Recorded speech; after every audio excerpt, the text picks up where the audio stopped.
Halo teman-teman semua, selamat datang kembali di channel Refleksi Pribadi. Channel yang membahas seputar cerita-cerita horor dan cerita seram yang menarik buat kita dengerin. Hari ini, gue mau bahas cerita tentang jembatan gantung di sebuah desa terpencil yang katanya sering memakan korban jiwa. Tapi sebelum lanjut ke ceritanya, gue mau ngucapin terima kasih buat kalian yang udah nontonin video gue sebelumnya. Buat kalian yang baru mampir, jangan lupa buat like, subscribe, dan aktifin lonceng notifikasinya.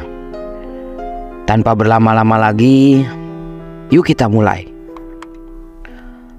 Rian, seorang wartawan muda dari sebuah media lokal, mendapatkan tugas untuk meliput sebuah desa terpencil.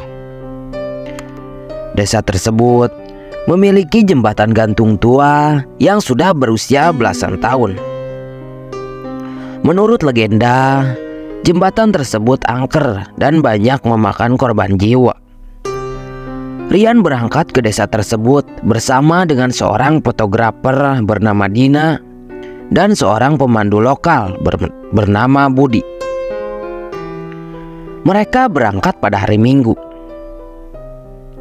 Setelah menempuh perjalanan selama kurang lebih 4 jam, mereka akhirnya sampai di desa tersebut. Desa itu terletak di lembah yang dikelilingi oleh pegunungan. Suasananya sangat sepi dan sunyi. Ketika mereka tiba di desa, mereka disambut dengan dingin oleh penduduk desa. Mereka tidak suka dengan kedatangan orang asing. Rian, Dina, dan Budi berangkat ke jembatan gantung itu pada malam hari. Mereka membawa peralatan liputan mereka, termasuk kamera, senter, dan alat tulis. Ketika mereka tiba di jembatan, mereka melihatnya dalam kondisi yang sangat memprihatinkan. Jembatan itu panjang dan goyang, menghubungkan dua tebing di atas sungai yang deras. Rian, Dina, dan Budi merasa ada sesuatu yang tidak beres dengan jembatan itu. Namun Rian bersikeras untuk menyeberanginya. "Kita harus melihat kebenarannya sendiri," kata Rian. "Kita tidak bisa hanya mendengar cerita dari orang lain." Akhirnya Rian, Dina, dan Budi mulai menyeberangi jembatan. Mereka berhati-hati agar tidak terjatuh.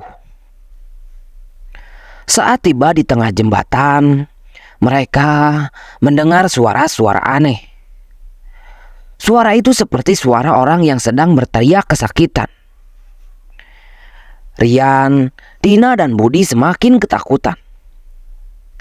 Mereka ingin segera menyeberangi jembatan dan pergi dari tempat itu.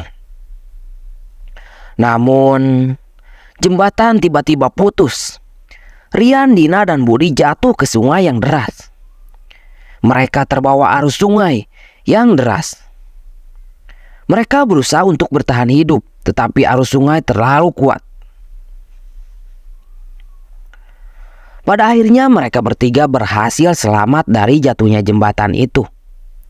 Tetapi mereka terpisah satu sama lain di sungai yang gelap. Rian mencoba mencari Dina dan Budi, tetapi ia tidak menemukan mereka. Ia juga tidak bisa menghubungi mereka karena sinyal ponselnya hilang. Rian merasa ada yang mengikutinya di sungai, tetapi ia tidak bisa melihat apa-apa. Ia mencoba mencari jalan keluar dari sungai, tetapi ia malah tersesat di hutan belantara yang lebat dan gelap. Rian berjalan selama berjam-jam, tetapi ia tidak menemukan jalan keluar dari hutan. Ia mulai kehabisan tenaga dan putus asa. Namun, tiba-tiba Rian melihat sebuah pondok tua dan kosong di tengah hutan. Ia memutuskan untuk berlindung di sana. Rian membuka pintu pondok dan masuk ke dalamnya. Pondok itu sangat gelap dan berdebu. Rian kemudian menyalakan senternya dan mulai menjelajahi pondok. Pondok itu sangat kecil dan sederhana. Hanya ada sebuah meja, kursi, dan sebuah kasur di dalamnya. Rian duduk di kursi dan mencoba untuk beristirahat. Ia masih merasa ketakutan dan bingung. Dina dan Budi juga selamat dari jatuhnya jembatan. Tetapi mereka tidak tahu di mana Rian berada. Mereka mencoba mencari Rian, tetapi mereka juga tidak bisa menghubunginya. Mereka juga merasa ada yang mengintai mereka di sungai, tetapi mereka tidak bisa mengidentifikasinya. Tetapi akhirnya mereka berhasil keluar dari sungai dan kembali ke desa. Namun setelah sampai, mereka mendapati desa tersebut sepi dan sunyi. Mereka tidak menemukan satupun penduduk desa di sana. Hanya ada bekas-bekas api unggun dan darah di tanah. Dina dan Budi ketakutan. Mereka tidak tahu apa yang terjadi di desa tersebut. Mereka mencoba mencari bantuan, tetapi mereka malah diserang oleh sekelompok orang yang mengenakan topeng dan membawa senjata tajam. Dina dan Budi berusaha untuk melawan sekuat tenaga, tetapi mereka kalah jumlah. Mereka diserang dan diikat oleh sekelompok orang tersebut. Di tempat lain, Rian terbangun di pondok tua dan mendapati dirinya terikat dan disiksa oleh wanita tua yang bermuka rusak dan berambut putih.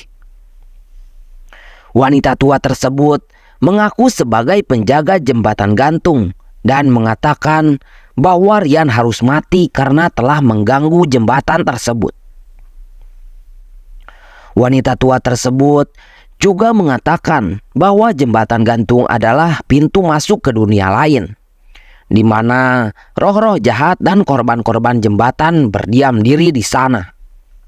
Dia juga mengatakan bahwa ia harus mengorbankan Rian kepada roh-roh tersebut agar mereka tidak marah dan menghancurkan desa. Rian mencoba melepaskan diri, tetapi ia tidak berhasil. Ia berteriak minta tolong, tetapi tidak ada yang mendengarnya. Rian sangat ketakutan.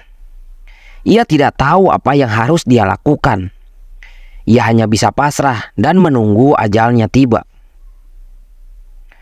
Di tempat lain, Dina dan Budi akhirnya berhasil lolos dari serangan orang-orang bertopeng. Tetapi mereka terluka cukup parah.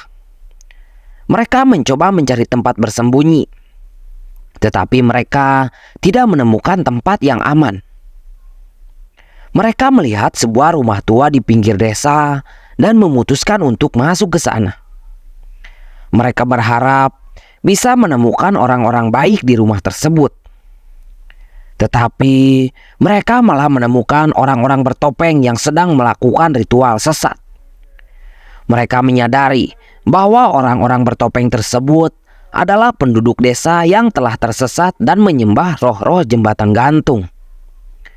Mereka juga melihat Rian yang dibawa ke rumah tersebut dalam keadaan sekarat dan akan dikorbankan di altar.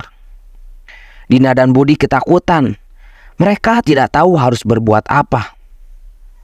Mereka hanya bisa bersembunyi di balik sebuah lemari dan melihat apa yang akan terjadi. Ritual tersebut dipimpin oleh seorang wanita tua yang mengenakan pakaian tradisional.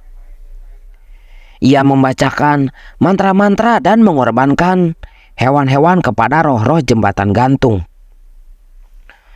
Setelah itu, wanita tua tersebut berjalan ke arah altar dan melihat Rian yang terbaring di sana. Ia mengangkat tombak dan mengarahkannya ke dada Rian. Dina dan Budi mencoba menyelamatkan Rian, tetapi mereka terlambat. Rian telah dibunuh oleh wanita tua dengan cara yang sadis dan darahnya disiramkan ke jembatan gantung. Keberadaan Dina dan Budi pun akhirnya diketahui oleh orang-orang bertopeng. Dan mereka pun diserang habis-habisan oleh orang-orang bertopeng dan roh jembatan gantung yang muncul dari altar. Mereka mencoba melawan sekuat tenaga, tetapi usahanya sia-sia. Mereka pun akhirnya tewas di rumah tersebut dan jiwa mereka diseret ke dunia lain oleh roh-roh jahat itu. Jembatan gantung itu pun tetap berdiri dan menunggu korban-korban berikutnya. Nah, itu dia cerita horor yang bisa gue bawain kali ini teman-teman. Kalau kalian suka dan belum subscribe, yuk langsung aja tekan tombolnya. Dan jangan lupa buat aktifin lonceng notifikasinya biar nggak ketinggalan cerita seru selanjutnya. Kalau ada cerita misteri atau cerita horor yang pernah kalian alamin, share aja di kolom komentar. Siapa tahu cerita kalian bisa jadi bahan video selanjutnya. Terima kasih udah nemenin gue. Sampai ketemu di cerita horor berikutnya. Selamat tinggal.